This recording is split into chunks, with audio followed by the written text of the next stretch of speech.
próximo ano temos eleições, vamos trabalhar para construir um projeto de Brasil. Nós não queremos apenas derrotar o Bolsonaro, né? Nós queremos derrotar o Bolsonaro porque ele não representa um projeto de futuro para o Brasil, um futuro democrático, um futuro de desenvolvimento.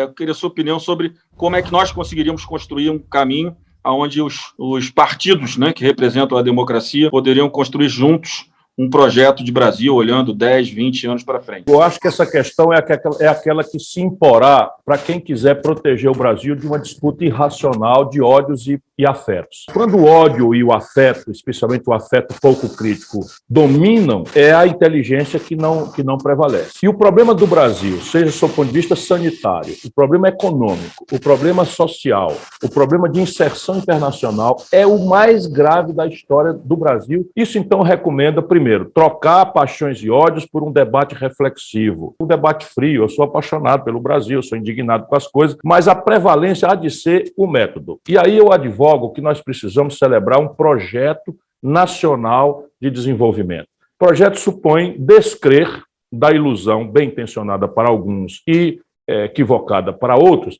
de que o espontaneísmo individualista do mercado tem capacidade de promover desenvolvimento. Não é preciso que haja um plano, metas, objetivos, orçamentação, quem faz o quê, divisão de tarefas, que defina com inteligência o papel do Estado, o papel do capital privado nacional, o papel do capital estrangeiro, né, o papel do financiamento multilateral, para estabelecermos metas, prazos, objetivos, orçamentação, supervisão, avaliação, controle, tudo que nós não temos hoje. Nenhum brasileiro hoje é capaz de dizer para onde nós estamos indo em nenhum setor. E alguns deles ou tem planejamento ou não acontece nada. Por exemplo, educação pública, por exemplo, ciência, tecnologia e inovação, por exemplo, política industrial e de comércio exterior, porque o ambiente internacional é muito hostil para quem perdeu o passo na corrida. Nacional por quê? Porque a única coisa que de fato está globalizada mesmo é a informação de um padrão de consumo. E esse padrão de consumo é desejado pelo menino da favela do Rio com a mesma fervor do menino da favela de Johannesburgo, na África do Sul, ou de uma favela de Bangkok. Só que a condição de produzir este bem ou serviços maravilhosos oferecidos pela internet, pela televisão, pelo rádio, pelo cinema, não é global. A sofisticação tecnológica, os ganhos de escala, os mecanismos sofisticados de financiamento fazem com que o Brasil hoje seja um país completamente proscrito desse circuito de vanguardas produtivas. Nós não sabemos produzir eletroeletrônico, não sabemos produzir química fina, não sabemos produzir bem de capital, não sabemos produzir, nada do que é agregação de valor, e o nosso povo tem direito de aspirar por isso. Mas veja, chega uma pandemia, o Brasil está aí vulnerável, dependendo de coisas básicas, de importação de respirador, de monitor de UTI, de equipamento de proteção individual, agora da vacina. Então, veja, o Brasil não cresce mais, está proibido de crescer. E crescimento é um imperativo da nossa necessidade e hoje tem travas graves. Não podemos mais crescer sem sustentabilidade, não podemos mais crescer concentrando renda, não podemos mais crescer sem acesso a tecnologias que não conseguimos desenvolver. Ou a gente trata esses assuntos sem preconceito, sem interdição, com uma grande vocação para o diálogo, por respeito à opinião do outro, mas com um profundo e superior sentido de reconciliação da nação brasileira. Ou, simplesmente, nosso país vai virar uma ex-nação, como, na minha opinião, já está virando. Eu concordo muito com o que ele falou. Eu acho que nós não estamos trabalhando para que grandes empresas fiquem no Brasil, porque o ambiente de negócio é muito negativo. No início de 2020, antes da pandemia, quando saiu o PIB, eu dei uma entrevista, Ciro, que eu disse que estava na cara que o investimento público era uma necessidade. E aí fui cobrado pelos meus amigos do mercado, né? Por que você está dizendo? Você quer ampliar a despesa? Não, eu quero gastar dentro da despesa atual, do tamanho do orçamento. Agora tem que ter espaço para investimento público. Está mais do que provado, já estou vendo economistas liberais falando isso, que o investimento público é fundamental. Então, essa tese que os mercados resolvem tudo, os mercados só resolvem o interesse deles. Então, acho que o Brasil precisa, sim, pensar uma política de desenvolvimento com recurso público, com investimento em inovação, tecnologia. Não tem como esse país voltar a crescer que não seja com uma política nacional, com uma economia aberta, mas onde o Estado cumpra um papel, não de interferência excessiva, mas um papel de árbitro nesse processo, onde ele organize exatamente a sociedade e garanta que a gente consiga, de fato, fazer o Brasil voltar a crescer, trabalhando sempre com um caminho de redução de desigualdade, que é o que tem acontecido ao contrário no Brasil e no mundo, que eu acho que esse é um grande debate também, como reduzir a desigualdade no momento que muitos estão ficando muito ricos, só que a diferença entre os muito ricos e os mais pobres tem aumentado a cada ano, não apenas aqui, mas em todo o mundo. Você acha que existe espaço para a gente oferecer um caminho que não seja ou a manutenção do status quo, quer dizer, a permanência do bolsonarismo que está desastrando o Brasil, ou a volta ao passado ilusório de que aquilo foi tudo muito bom, esquecem que foi aquilo que desastrou o país e começou a produzir o quadro que nós temos aí. Enfim, você acha que tem espaço para nós construirmos para o povo brasileiro um caminho alternativo entre o lulopetismo e o bolsonarismo? E se acha que sim, como construí-lo? Olha, eu tenho certeza que a gente já está vendo matérias, o próprio PSDB caminhando para um maior debate, né? Eu acho que é legítima a pretensão do Dória, do Eduardo Leite, é legítima a pretensão do Luciano Huck, né? Mas nós temos que compreender que nesse quadro polarizado não há espaço para 2 ou 3 no meio, no centro. Você, né, o PDT, junto com o PSB, com o PSDB, com Cidadania, com o PV, com a rede, eu acho que nós temos que estar dialogando, né, e construindo o caminho, Ciro, para ter apenas uma alternativa, uma chapa, onde a gente consiga complementar, né, posições, quer dizer, o teu perfil com outro perfil. Eu acho, claro, que olhando o cenário de hoje, sem dúvida nenhuma, o teu nome é o que agrega mais experiência e mais apoio. Mas eu acho que todos nós devemos estar abertos para construir uma grande aliança e conseguir enfrentar as posições mais extremas para que a gente possa, de fato, trazer um novo debate para o Brasil. Porque senão nós vamos estar olhando para um debate para o passado. Um debate que gerou o bolsonarismo, de todos os erros que a política cometeu, não apenas o PT, mas acho que a política cometeu, que gerou o bolsonarismo. Acho que nós somos culpados do espaço aberto para um político sem nenhum espaço na política, né? Ao mesmo tempo, a volta do presidente Lula, que eu tenho admiração, também é uma volta ao passado, por tudo que ele passou, né? Sem nenhuma discussão sobre mérito. Então, eu acho que a construção de uma alternativa é uma construção de uma alternativa que gere um Brasil diferente do que a gente viu nos últimos anos, onde, em vez de andar para frente, o Brasil vem andando para trás, a fome voltou, a pobreza voltou, a desigualdade aumentou e as condições de qualidade de ensino, saúde, não melhoraram. Então, acho que a construção de um espaço aqui onde a gente possa unir pensamentos que têm divergência, mas que constrói a partir da democracia, né, uma convergência maior, e depois vamos dialogando e construindo embaixo disso, né, as convergências que nós temos nos outros temas, que a princípio podem nos dividir, mas eu acho que o debate hoje mostrou que as convergências são muito maiores de qualquer tipo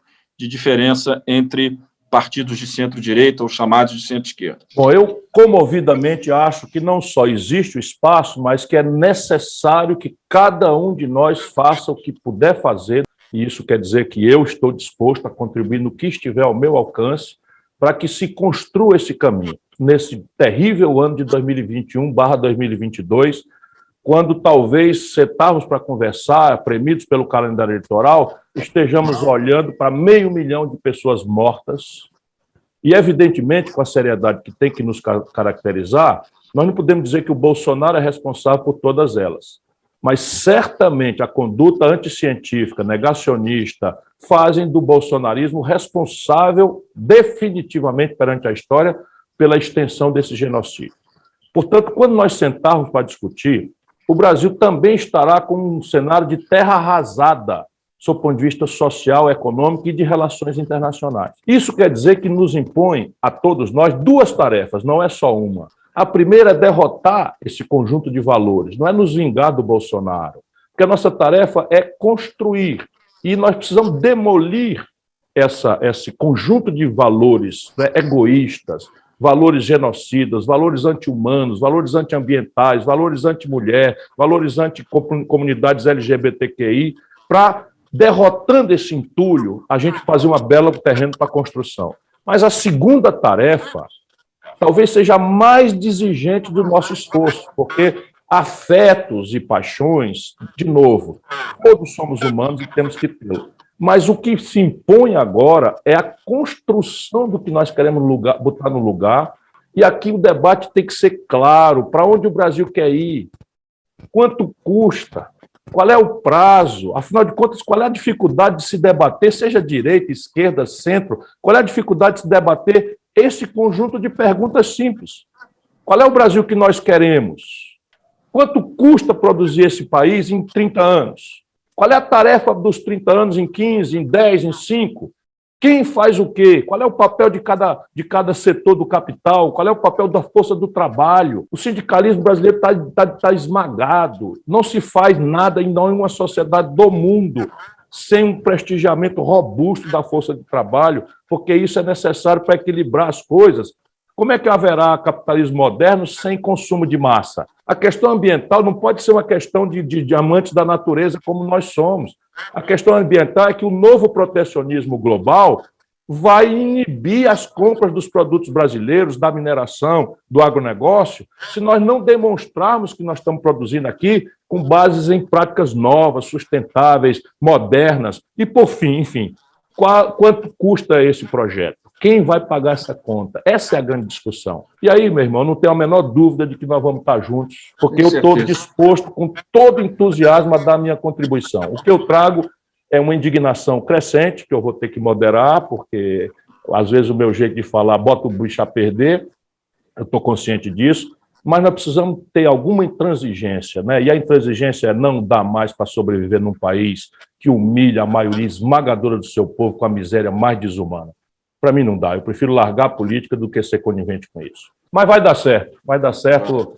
Se Deus quiser, no fim do ano nós teremos vacinado o nosso povo e haverá uma explosão de alegria, e essa explosão de alegria vai ser revolucionária. Meu caro Rodrigo, a presença maciça de militares no governo compromete a neutralidade política das Forças Armadas? Se você achar que sim, como você sugere que nós lidemos com o problema? O problema começa, infelizmente, no governo do presidente Michel Temer, quando nomeia um militar para ministro da Defesa. E para o governo Michel, já muito enfraquecido, foi ali tentando respaldo com as Forças Armadas. O que a gente está vendo é que as Forças Armadas não são diferentes. Quando tem espaço, ocupam o poder, como qualquer outro segmento da sociedade. Agora, o mais importante, as Forças Armadas são uma política de Estado, não de governo. A minha impressão, Ciro, é que, por maior pressão que o presidente da República tenha feito, os comandantes militares têm se portado de forma correta, têm colocado limites ao presidente Bolsonaro nos momentos onde ele quis usar os próprios comandantes em reuniões na véspera de eventos de rua, no domingo, reuniões na sábado à noite, tentando criar uma sinalização, mas